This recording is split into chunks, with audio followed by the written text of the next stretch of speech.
I was born in New York, and my parents come from the musical theater world and that background, and um, I love that. By the time I was old enough to realize what was going on, they weren't doing it anymore, but just the stories are incredible. And so we lived in New York, New Jersey till I was about 7, and then moved to Orlando, Florida. So I grew up in Mickey Mouse world and lived there till I left for college and moved to Nashville. So growing up, I did a lot of theater and dance, and was always involved in some sort of something performance-wise, and just I've always loved music, and it's kind of natural for me to be here now.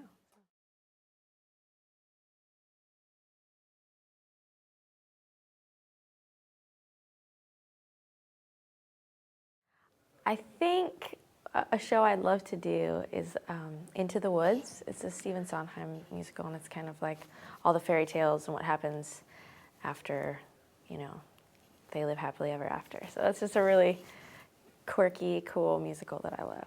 So.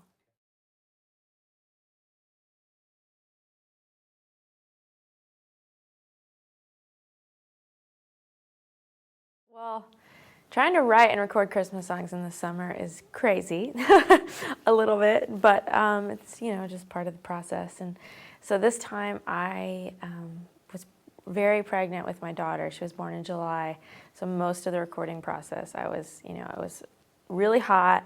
I had a belly out to here. I was wearing flip-flops in the studio trying to get in the Christmas spirit.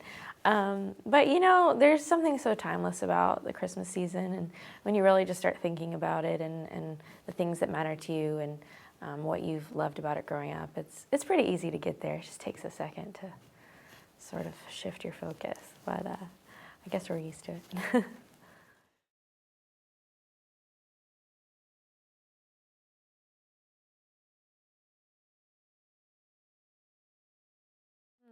Some Christmas traditions. Well, I am an only child, so a lot of Christmases were just the three of us, my parents and I I loved it that way. I didn't know any different. We definitely saw grandparents most years too, but one tradition that is kind of silly, but I loved growing up, so I'll probably do with my kids, is my mom had this nativity scene that she would put out every, you know, December, and she would not put out the baby Jesus because he was not yet born. This is how, whatever. So, so she kept baby Jesus all year long in this grandfather clock that we had in our house, and it was always my job when I was little on Christmas Eve, excuse me, to go get him out of the clock and put him in the creche, and then go to bed. And I don't know why I loved it so much, but I did. So there's that. You know, some of my favorite memories are driving around at night looking at Christmas lights. I still love that. And in Florida, it's not exactly the same as, you know, up north where there's actually some cold weather and snow. But to see Christmas lights and palm trees is a little bit of a mind trip, but that's how I grew up, so. Yeah.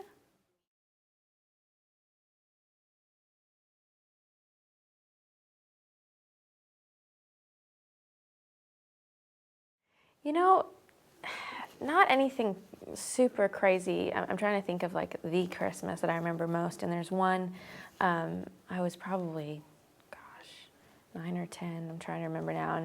And I knew that my mom had gotten a part-time job because she always stayed at home with me, but I didn't really, you know, register why she had. I was a kid.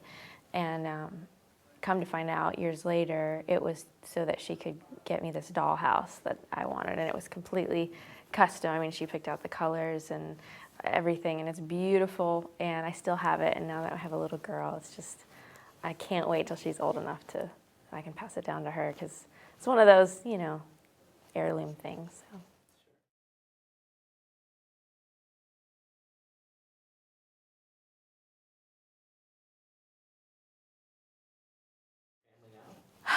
You know, the Christmas traditions right now in our family have been, we've always been on the road for Christmas. So this year is going to be no different. And I'm hoping that I can, now that our son is 2, he's a little bit more, you know, he gets what a party is, what presents are. And I think he'll really start to be excited about some of the things about Christmas this year. So I'm going to try to implement a little bit more and definitely go drive around and look at lights and all that. But, you know, Our tradition is being on the bus.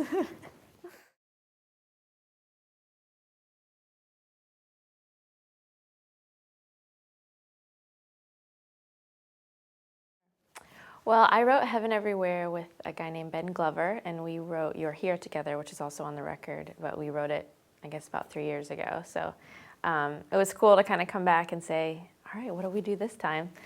And, we were just starting to talk about the interesting thing to me about Christmas, one of the interesting things is how sort of in that season, everyone just gives each other a little more grace and is a little nicer. And, unless you're at the mall on Christmas Eve, maybe not so much. But, there just seems to be this general sense of just looking out for others. And they said, what if people were like that all the time? What if, us as believers could truly live a life like that all the time?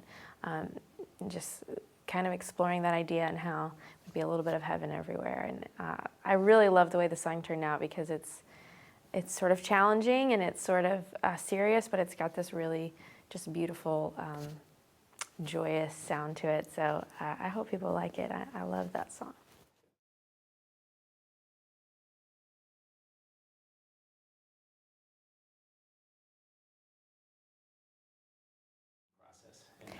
It was hard. Trying to go through all your favorite Christmas songs and just pick, 6 or 7 of them was brutal because I love Christmas music. And I see now why artists do more Christmas albums throughout their career more than just one because they didn't get to do all the ones they wanted on the first one. But the Christmas song is one of my favorite songs. It's always been one of my favorite Christmas songs. And I definitely wanted to do that. I knew that was what I wanted to do. And it's actually, I think it's the first track on the record, and it's real upbeat and different, and I kind of love how it turned out. And then O Come, Emmanuel is another favorite of mine. I sort of battled between that and O Holy Night, and I was talking to a girl the other day. I was like, oh, I wish you would have done O Holy Night. I'm like, well, just wait till you hear this one. Because the words in the song are just powerful, and it's really just a cry for Jesus to come. And I love, love, love the way it turned out. Usually when you record a song, there's a tempo, a click track that's playing, and they sort of built the click track around me just singing it, and with a piano in the studio. And it was hard to go back and sing to later, but the emotion that was captured is just really cool. And so I love that song. And all of them, there are different reasons why we ended up choosing them, and we kind of sneak little bits of songs here and there throughout the record. So there's more than you think if you listen to the whole thing. But yeah, it's tough to choose, for sure.